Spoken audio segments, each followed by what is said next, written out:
Sí, Alejandra, sí, se le fue el audio Gracias, un ratito, gracias. pero ya se escucha. Como que me sacó por un segundo. Bueno, continuamos, disculpen la interrupción. Ahora sí nosotros vamos a elaborar nuestra programación educativa individual para ese estudiante. Y lo vamos a hacer con las consideraciones y con todas las indicaciones que esta circular 011-2021 ahora nos da. Ya cambió el formato, ¿verdad? Ya nosotros tenemos que sacar de nuestro chip la idea de que la API se hacía en un documento aparte. Ahora cambió esta situación. Bueno, entonces, ¿cómo vamos nosotros a elaborar la API? Número uno, lo más importante, que ya se los había notado anteriormente, la evaluación diagnóstica. Es lo primero. Yo no puedo construir un PEI, no puedo elaborar un PEI si yo antes, como docente, no hice mi evaluación diagnóstica del estudiante. Yo no puedo calcular, yo no puedo decir, porque se me ocurrió que este estudiante, a mí se me ocurre que puede estar como en un nivel de funcionamiento tal. Eso no es posible, ¿verdad? Y estaríamos nosotros hasta incurriendo en el error de no valorar objetivamente a este estudiante en su condición académica. Entonces, yo hago una evaluación diagnóstica. Esa evaluación diagnóstica me va a permitir a mí identificar los aprendizajes y las habilidades de esta persona estudiante. Algo importante también que quiero destacar aquí en este punto. La evaluación diagnóstica no es solo académica. La evaluación diagnóstica incluye un montón de aspectos que no son solo académicos. La parte emocional del estudiante, la parte socioafectiva, tienen muchísimo que ver y van a ser decisivos para los resultados de esta evaluación diagnóstica. Yo no puedo basarme solo en la parte académica. La parte académica es una tercera parte. Nosotros tenemos que pensar que como persona, como ser integral, nosotros igualmente esa evaluación diagnóstica debe ser integral. La evaluación diagnóstica no es, compañeros, un examencito que se nos ocurrió hacer a principio de año para ver cómo le va. Esa ya no es la evaluación diagnóstica, esa fue la evaluación diagnóstica hace muchísimos años, que posiblemente recordarán personas que tienen ya bastantes añitos de trabajar en esta función docente, pero esta imagen o esta percepción de diagnóstico que se hacía anteriormente no puede seguirse haciendo. No es hacer un examencito sorpresa, entre comillas, para ver el estudiante qué sabe y qué no sabe. Y de ese único insumo se sacaba todas las conclusiones, porque no puedo decir ni siquiera que fuese la información necesaria, no, se concluía con esa poca información. Eso ya no es así. La evaluación diagnóstica es el día a día, es todo lo que el estudiante hace o no hace, es cómo yo percibo a ese estudiante, su estado de ánimo, si él viene contento, si él viene feliz, si él se retrae, si él no socializa, si tal vez a nivel de presentación personal noto que no viene bien aseado ese estudiante. Todas esas situaciones que como docentes observamos día a día son insumos que van uniéndose y van formando esta evaluación diagnóstica que el docente con toda propiedad y con toda capacidad se va haciendo. Puede tomar nota, posiblemente al final hará su informe de todas las situaciones que observan al estudiante. Pero por favor, compañeros, en eso tenemos que ser muy claros con nuestros compañeros docentes. No podemos recibir como comité de apoyo una evaluación diagnóstica en donde nada más nos están diciendo que el estudiante no suma, no resta, no multiplica, no divide, no se sabe las tablas, etcétera. Eso es una parte de. Tenemos que recibir insumos de toda la parte afectiva, de toda la parte social. Y eso llevarán a esta decisión, porque todo es integral. Muy bien, continuamos. Muy bien, la circular 011-2021, ¿qué nos dice con respecto a la API? Aquí tenemos 4 aspectos sumamente importantes, los básicos, un resumen, un extracto de lo que la circular indica y lo que necesitamos conocer. Primero, dice que la API se plantea y se hace visible en el planeamiento didáctico. En este caso, para el segundo periodo 2021, estaríamos hablando de las plantillas de aprendizaje base, que ya ustedes tienen a su disposición en la caja de herramientas. Nosotros vamos a hacer visible esta programación dentro del planeamiento regular que el docente va a realizar para el resto del grupo. Ahí se va a hacer visible. ¿Cómo lo vamos a hacer visible? ¿Cómo lo vamos a destacar? Bueno, con una clave que el docente va a decidir. El docente tendrá ahí la potestad de decidir con cuál clave va a dar a conocer que esas partes corresponden a el estudiante que tiene adecuación curricular significativa. La clave puede ser un color, que es la que nos parece, ¿verdad? Pero eso es una percepción, tal vez la más sencilla de utilizar, pero también pueden utilizar un cambio de letra, la letra de un tamaño diferente, pueden utilizar negrita, subrayar, la clave que el docente decida y que tenga a la mano y que le resulte sencillo utilizar. Muy bien. Número 2. ¿Qué vamos nosotros a hacer en esta programación? Bueno, lo que nosotros vamos a hacer es ajustar los indicadores de desempeño y los criterios de evaluación, pero vamos a mantener los indicadores de aprendizaje esperado. No se tocan.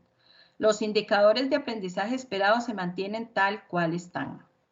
No los podemos ni inventar, no los podemos crear. Lo que sí podemos ajustar son los indicadores de desempeño. Muy bien, este punto 2 nos lleva al punto 3.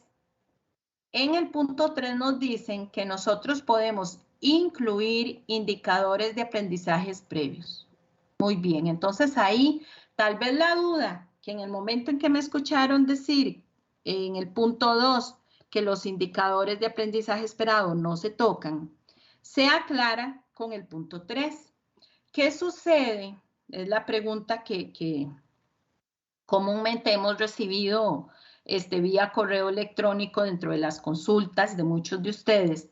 ¿Qué sucede si este estudiante está ubicado, está matriculado en un nivel de 6º grado, pero resulta que su nivel de funcionamiento en la materia de matemática es de 2º o 3er grado?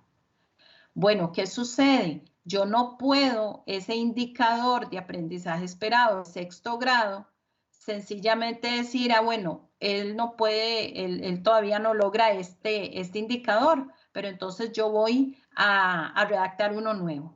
Y el docente lo inventó, ¿verdad?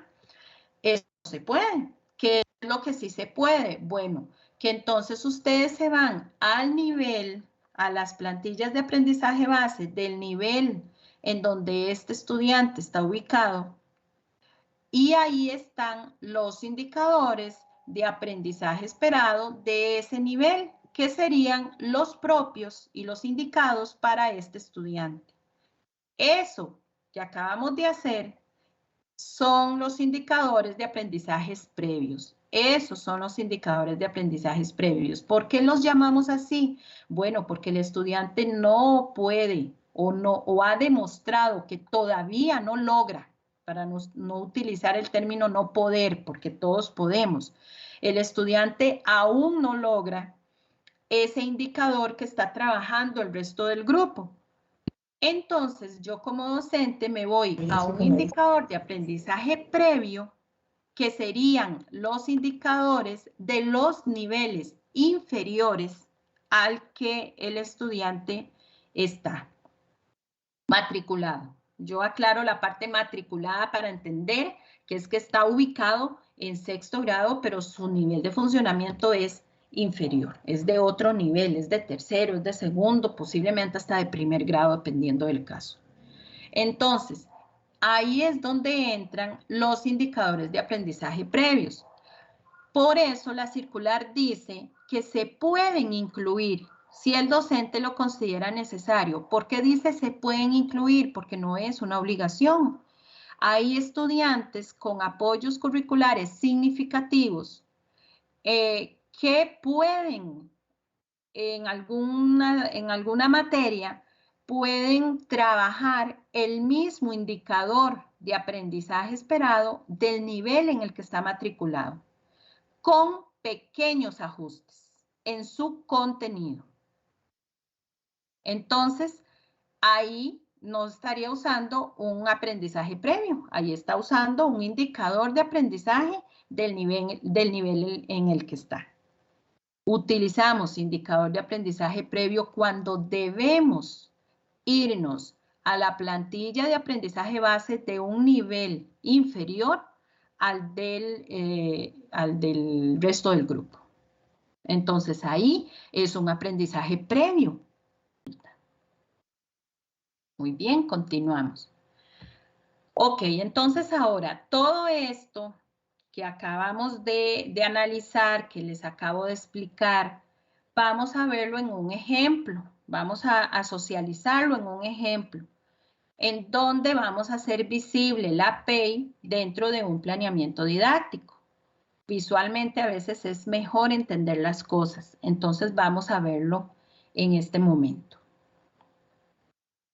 Resulta que en mi grupo yo tengo 2 estudiantes con adecuación curricular significativa. Tengo a Sofía y tengo a Pablo.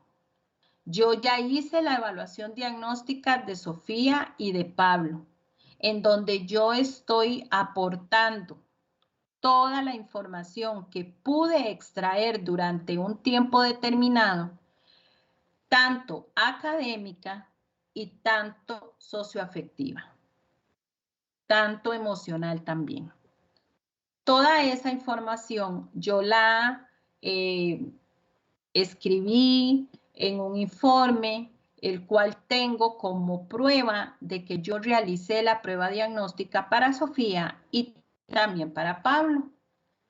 Una vez que yo hice mi evaluación diagnóstica, yo como docente ya tengo a Sofía ubicada en un nivel de funcionamiento y también tengo a Pablo ubicado en un nivel de funcionamiento por materia. Si yo soy docente de grupo que doy las 4 materias, pues debo hacerlo por materia.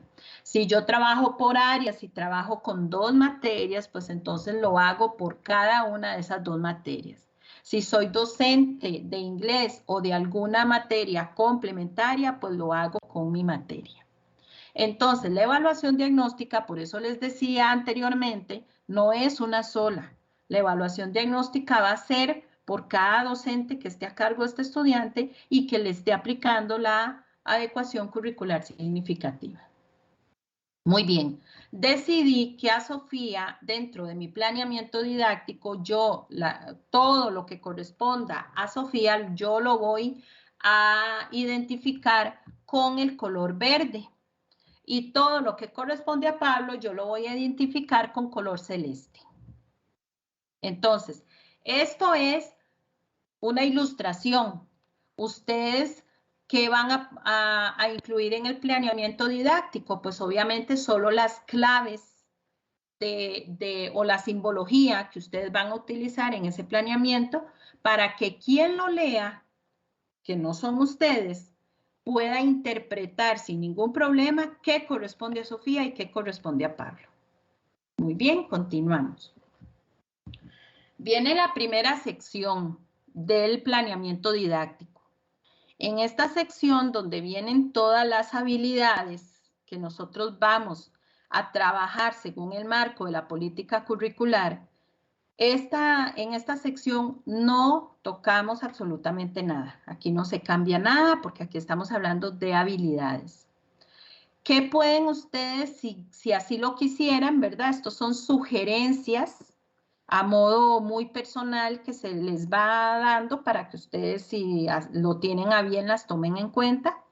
Aquí a esta parte ustedes pueden agregarle abajito, a un lado, donde quieran, la simbología que van a utilizar para estos estudiantes con apoyo curricular significativo.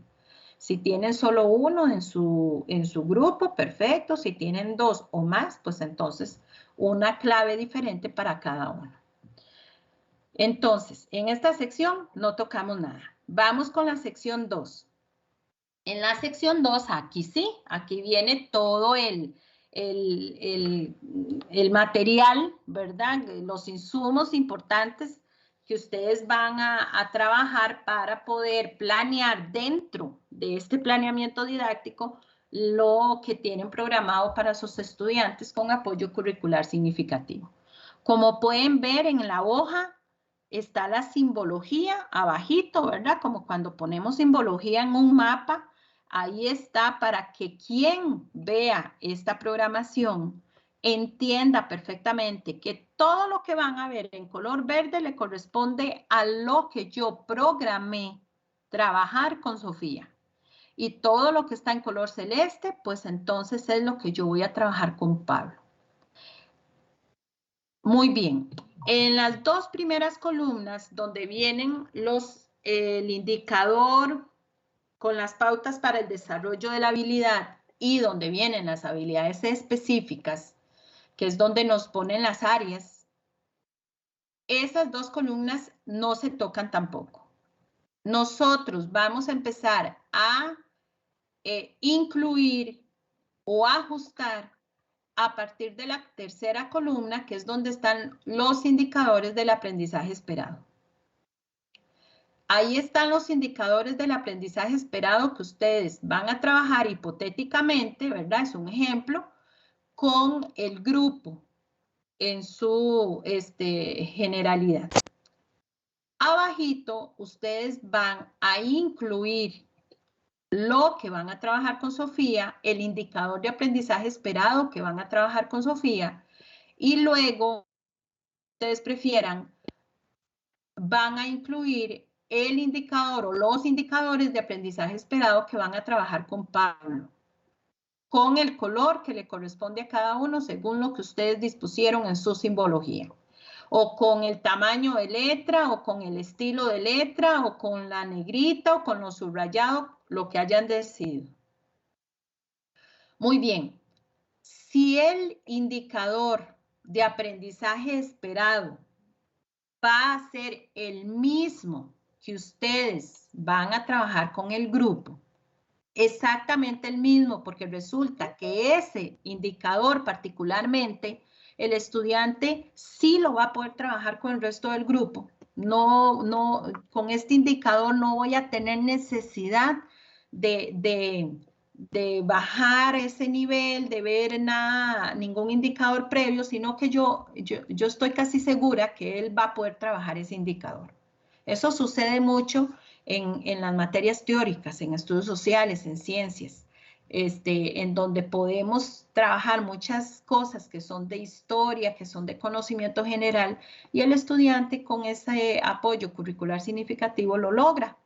Entonces, si yo voy a trabajar el mismo, sin ningún ajuste, entonces yo lo voy a colorear con el color correspondiente según mi simbología. Ese es un aspecto. Otro aspecto, si yo voy a trabajar el mismo indicador del aprendizaje esperado con Sofía, pero le voy a hacer pequeños ajustes, entonces yo recomiendo que ustedes ese indicador de aprendizaje esperado lo repitan, el mismo indicador lo repitan, y entre paréntesis ustedes pongan cuál va a ser el ajuste que le van a hacer. Un ejemplo, aquí tenemos un indicador que dice, determina el resultado de las tablas del 1 al 10 aplicando diversas estrategias. Resulta que Sofía puede trabajar el resultado de las tablas, puede hasta aplicar diversas estrategias, porque su nivel de funcionamiento no es tan bajo. Pero resulta que no lo vamos a hacer con Sofía de las tablas del 1 al 10, sino que yo lo voy a hacer con las tablas del 1 al 5. Eso es un ajuste al indicador. No lo estoy inventando, no lo estoy cambiando, sencillamente estoy ajustándolo a las necesidades particulares de Sofía. Entonces, ¿qué van a hacer ustedes con ese indicador de aprendizaje esperado? Bueno, ustedes lo van a dejar así para el resto del grupo y abajito lo van a repetir, lo van a volver a copiar, copia y pegan, pero en lugar de ponerle del 1 al 10, le van a poner para Sofía del 1 al 5. Es el mismo indicador que puede trabajar, puede articular con el resto del grupo, solo que la practiquita de Sofía va a venir con este trabajo con las tablas del 1 al 5 y la del resto del grupo con las tablas del 1 al 10. Eso se llama un ajuste en el contenido del indicador, que no es lo mismo a ajustar el nivel de dificultad, que eso es importante, es un hilo muy delgado que a veces confundimos y que eso conlleva a decir, ah, no, pues entonces este estudiante es de apoyo curricular no significativo, porque lo que estoy haciendo es ajustando el nivel de dificultad. No, si yo lo que ajusto es el nivel de dificultad, entonces no estamos hablando de un apoyo curricular significativo. Lo que nosotros tenemos que hacer en este caso es ajustar el contenido de ese indicador, que es el ejemplo que les acabo de dar. Cuando el estudiante, este sería el tercer caso, ¿verdad? El primero es que ese estudiante sí va a lograr particularmente ese indicador, sí lo va a lograr hacer con el resto del grupo. Entonces, se mantiene. El segundo caso, cuando vamos a trabajar el mismo indicador, pero vamos a ajustar un poco el contenido. Y el tercer caso, que es cuando ya nosotros definitivamente necesitamos recurrir a un indicador de aprendizaje previo, que es, como les decía anteriormente, irnos a las plantillas de niveles inferiores según el nivel de funcionamiento de este estudiante y buscar en esa plantilla cuál indicador de aprendizaje esperado me va a servir para articularlo con el que va a ver el resto del grupo. Esto es algo sumamente importante y en capacitación recibida con la Dirección de Desarrollo Curricular nos insisten en que siempre, en la medida de lo posible, nosotros tenemos que articular los indicadores del estudiante con adecuación curricular significativa, tenemos que articularlos con los indicadores que vamos a trabajar con el resto del grupo. ¿Cómo articular eso? Bueno, ustedes van a buscar, por ejemplo, vamos a agarrar este mismo ejemplo. Resulta que el grupo va a ver las tablas del 1 al 10 con diversas estrategias. Ese es el indicador. Pero resulta que con Pablo yo no puedo ver eso porque Pablo no multiplica. Aún Pablo no logra multiplicar. Su nivel de funcionamiento puede estar en segundo grado o un primer grado inicial. Entonces, como Pablo aún no multiplica, yo necesito irme, buscar un indicador de aprendizaje previo en el nivel en que yo, según mi diagnóstico, ubiqué a Pablo. Y Pablo yo lo ubiqué en un segundo grado inicial, posiblemente.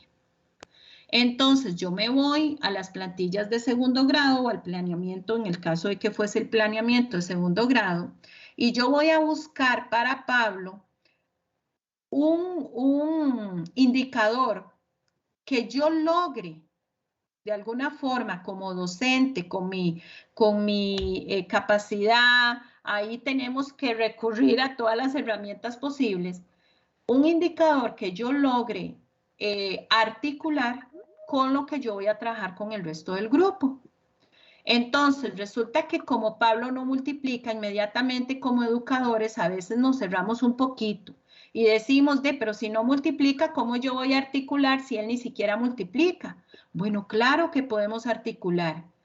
¿Cómo? Bueno, Pablo va a empezar con los conceptos básicos para llegar al concepto de multiplicación. Bueno, una suma consecutiva. Entonces resulta que Pablo, que sí suma, puede ir haciendo sumitas consecutivas para que él vaya adquiriendo el concepto de multiplicación. Y ahí yo estoy trabajando con Pablo, segundo grado, con el resto del grupo. Estoy trabajando, creo que esto es de tercero o cuarto grado, no recuerdo. Pero bueno, pongamos hipotéticamente que sea de cuarto grado. Y resulta que yo logré articular, porque mientras el resto del grupo está haciendo estrategias de mediación en donde están utilizando diversas estrategias para multiplicar, Pablo también, solo que Pablo está en el concepto de suma consecutiva para lograr entender que la multiplicación, su base es esa. Entonces, es buscar la forma.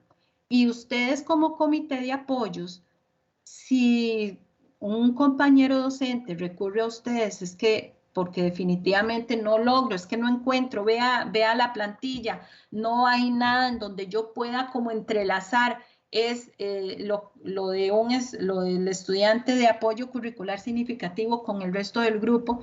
Entonces ahí es sentarse, empezar a analizar todo lo que trae ese indicador en su información básica, que yo pueda amarrar con lo que estoy trabajando con el resto del grupo. Muy bien. La columna donde vienen las estrategias de mediación, ¿verdad? Que son las actividades de mediación pedagógica que vamos a utilizar para poder trabajar ese indicador con los grupos. Ahí también nosotros vamos a poner con la clave de color correspondiente lo que vamos a trabajar con Sofía y lo que vamos a trabajar con Pablo. ¿De acuerdo a qué? Al indicador de aprendizaje que nosotros pusimos. Entonces, aquí entra el asunto de que, bueno, con el grupo voy a trabajar las tablas del 1 al 10. Entonces, ustedes hacen ahí sus prácticas, todos los insumos que ustedes tengan para poder trabajar ese indicador el tiempo que ustedes así lo determinen. Y resulta que con Sofía yo hice un pequeño ajuste. Voy a trabajar del 1 al 5. Entonces, con Sofía yo puedo hasta hacer las mismas prácticas, solo que obviamente yo voy a bajarle el contenido a esa práctica que estoy trabajando con el resto del grupo. Entonces ahí estoy articulando muchísimo mejor y con mucho más razón ambos planeamientos, por así decirlo. Si yo voy a trabajar con Pablo, totalmente otra cosa, ¿verdad? Esa relación de la suma consecutiva para llegar al concepto de multiplicación. Entonces, yo voy a aportar después de las estrategias de mediación del resto del grupo, después de las estrategias de mediación que voy a hacer con Sofía, yo voy a aportar las de Pablo. Eso por lo general, cuando ustedes hacen prácticas, lo aportan como anexos al planeamiento. Eso se puede seguir haciendo, ¿Qué es lo que van a hacer ustedes? Bueno, el anexo que corresponde a Sofía, le ponen el título en verde, no necesitan pintar toda la practiquita en verde. Y lo de Pablo, el título en celeste. Con solo la primera, continuamos.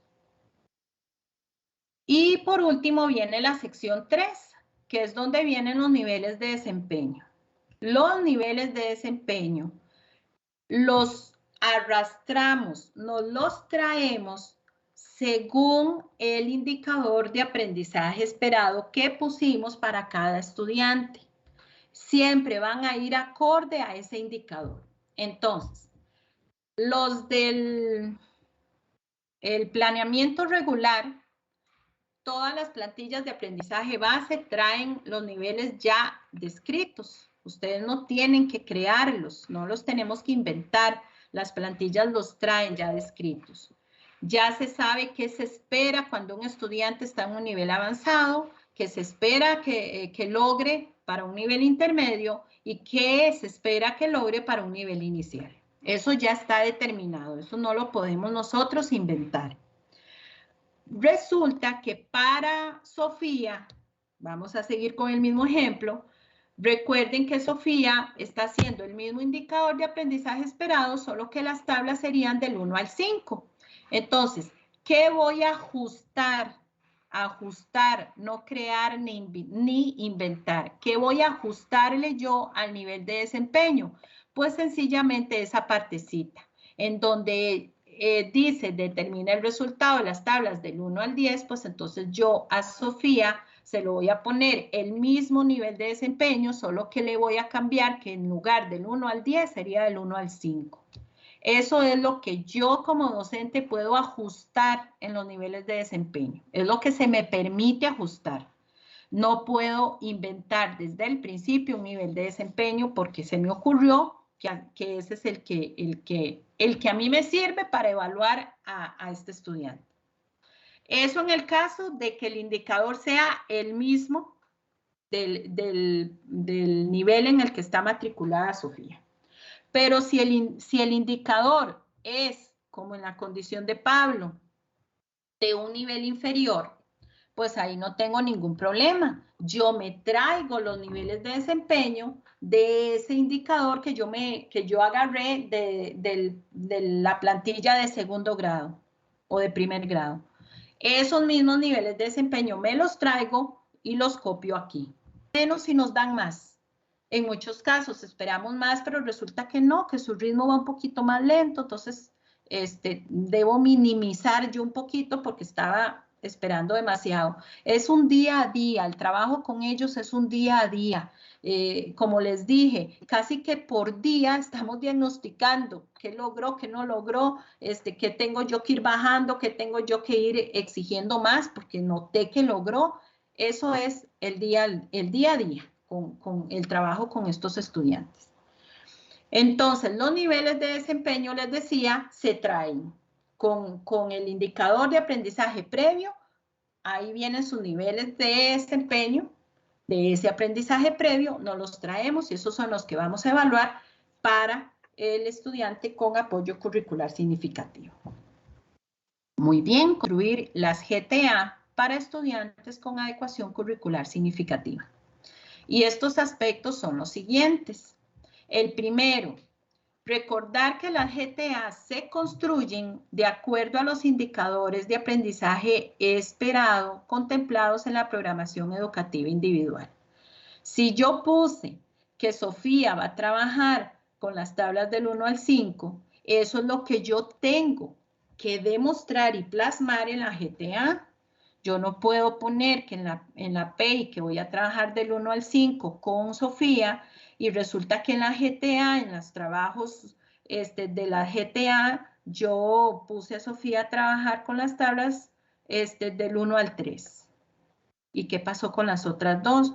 Si es que en el camino algo sucedió que me hizo ver a mí que definitivamente no puedo trabajar hasta la tabla del 5 con Sofía, entonces ustedes utilicen crónicas Utilicen crónicas para dar esa instrucción, para dar esa indicación. En el caso en que se les haga esa consulta, en el caso en que necesiten aclarar qué pasó, pues ustedes tienen ahí su crónica en donde ustedes comprueban por qué razón decidieron en la GTA no llegar hasta el 5, sino hasta el 3.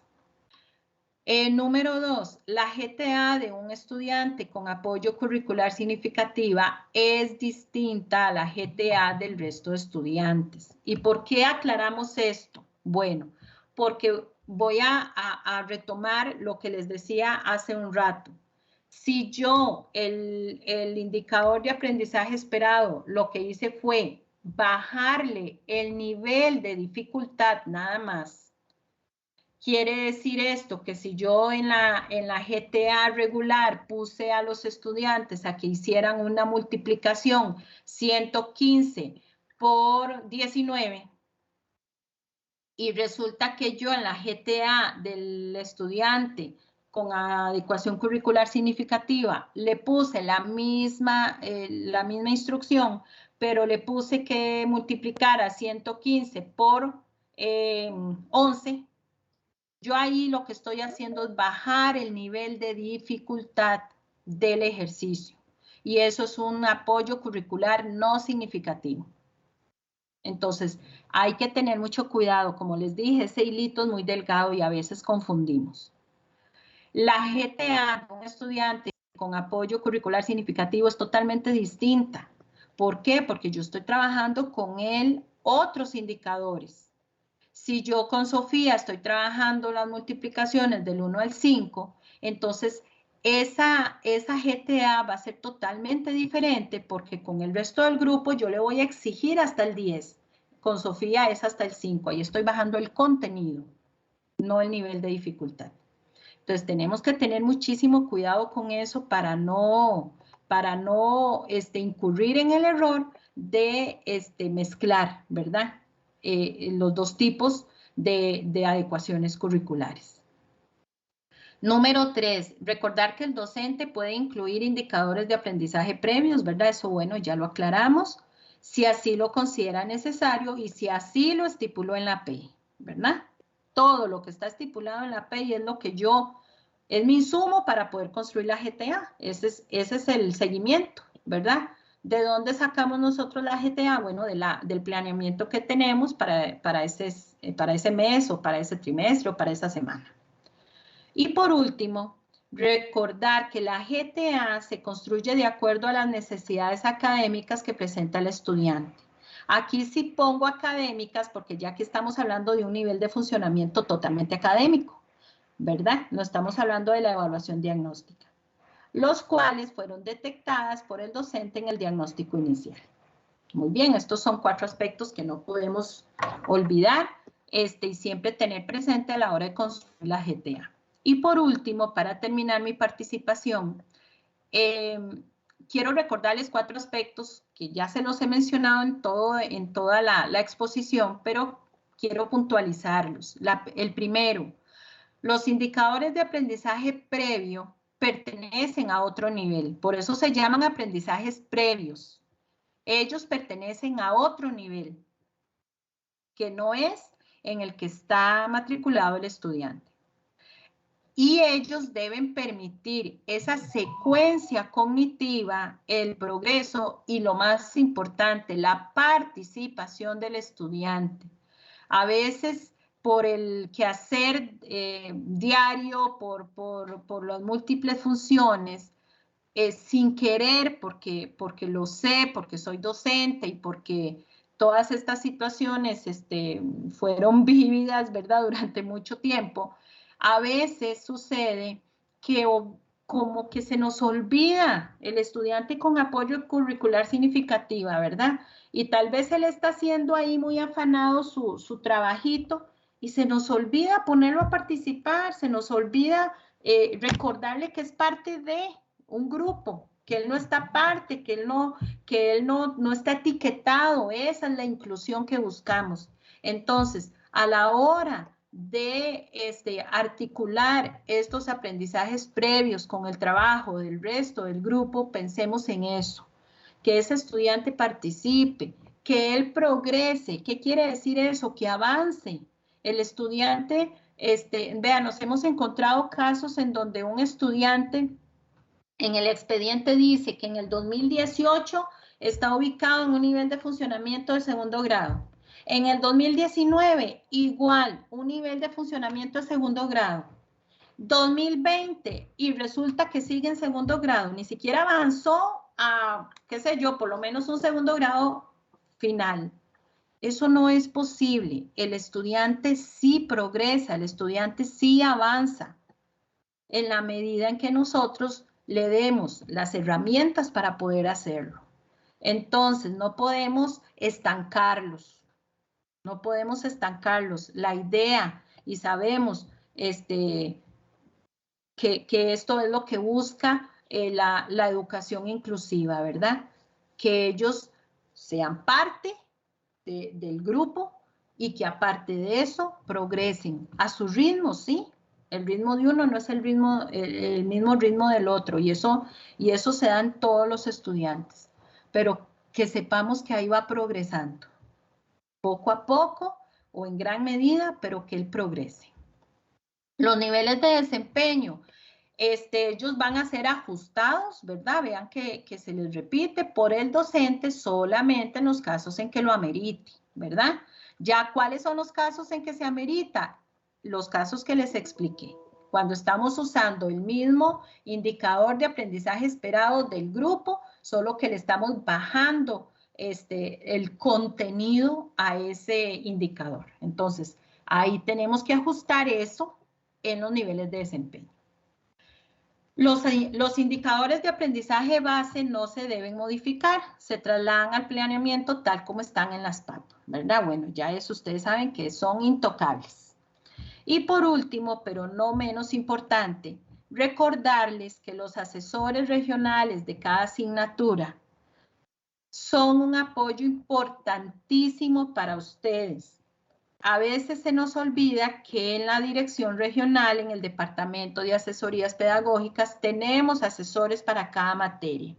Hay asesor de estudios sociales, hay asesor de matemática, de español, de ciencias, de orientación. Tenemos a nuestras compañeras asesoras de educación especial.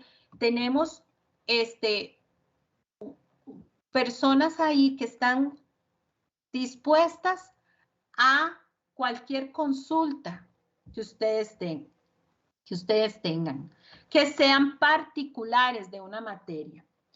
Esto se los decimos porque en ocasiones recibimos en el ETIR, principalmente, bueno, y creo que a las compañeras de asesoras de educación especial posiblemente les pase también, recibimos a veces consultas que son consultas específicas, ya puntuales de una materia, que como, por ejemplo, cómo podemos articular el contenido de números primos, tal, o sea, ya algo tan puntual que es algo que aunque nosotras podamos responder por respeto al compañero asesor de matemática, en este caso, ¿verdad? Hipotético también, pues entonces nosotros debemos trasladarle esa consulta al asesor correspondiente porque es su materia, es en lo que él está más empapado